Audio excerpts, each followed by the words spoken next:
Bem-vindo ao podcast Estrangeiros e Peregrinos. A mensagem de hoje será apresentada por Dennis Allen. Depois de uma reflexão que envolve a questão de discurso público, eu darei a resposta à pergunta 682 e uma nova pergunta bíblica para testar seu conhecimento. Posso não concordar com nenhuma das palavras que você disser, mas defenderei até a morte o direito de você dizê-las. Essas palavras são da historiadora Evelyn Beatrice Hall, resumindo seu entendimento de um princípio defendido pelo filósofo Voltaire. No dia 10 de setembro de 2025, durante uma discussão pública em uma universidade norte-americana, Charlie Kirk foi assassinado. Como eu não me envolvo na política e nem acompanho muitas notícias políticas, confesso que eu não sabia nada desse homem até depois da morte dele. Eu não falo hoje para comentar sobre as posições políticas dele, nem para defender Voltaire. Do pouco que eu sei, eu poderia citar pontos nos quais eu concordaria e outros pontos nos quais eu discordaria dos dois. A citação da historiadora Hall, frequentemente atribuída a Voltaire, continua circulando em defesa de um princípio especialmente valorizado nos países democráticos nos últimos 2 ou 3 séculos. Esse princípio, a liberdade de expressão.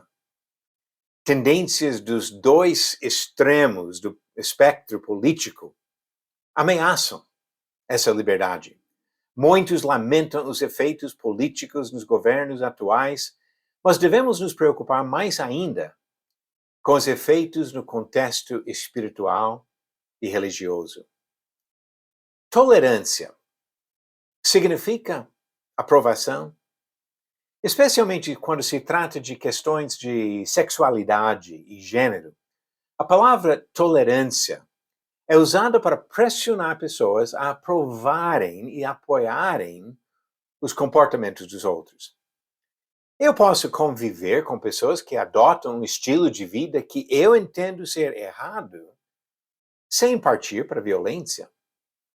Respeitar o direito das pessoas a escolherem como se comportar não significa aprovar suas escolhas ou negar as implicações das suas decisões.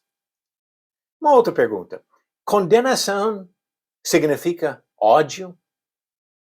Expressar desaprovação ou condenar conduta não significa necessariamente ódio. Eu defendo ensinamentos bíblicos que condenam qualquer relação sexual fora do casamento, monógamo e heterossexual, projetado por Deus em Gênesis 2, defendido por Jesus em Marcos 10 e por Paulo em 1 Coríntios capítulo 7. Agora, esse ensinamento significa ódio dos meus vizinhos, amigos ou parentes que cometem adultério ou fornicação? Não.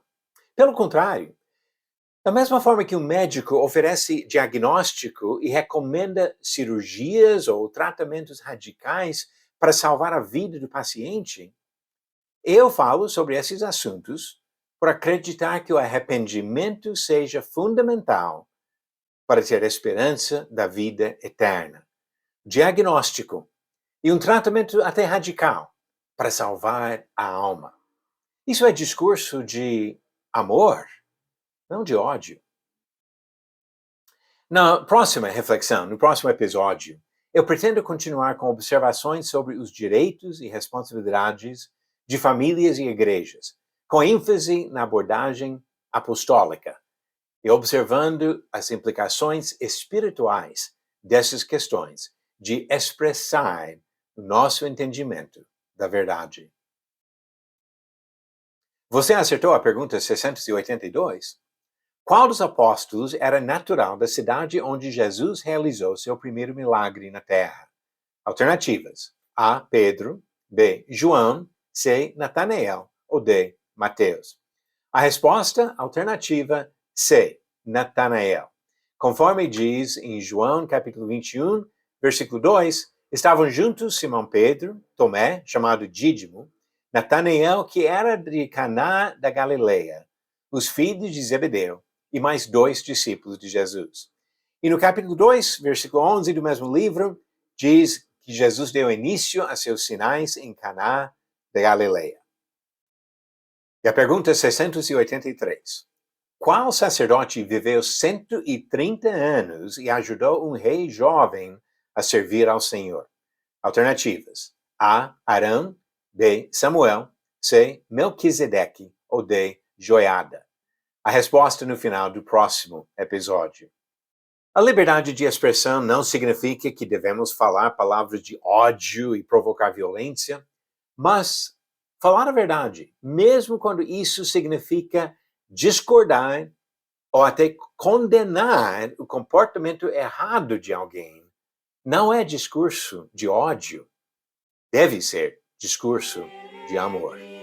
Obrigado por nos acompanhar nessa jornada pelas Escrituras.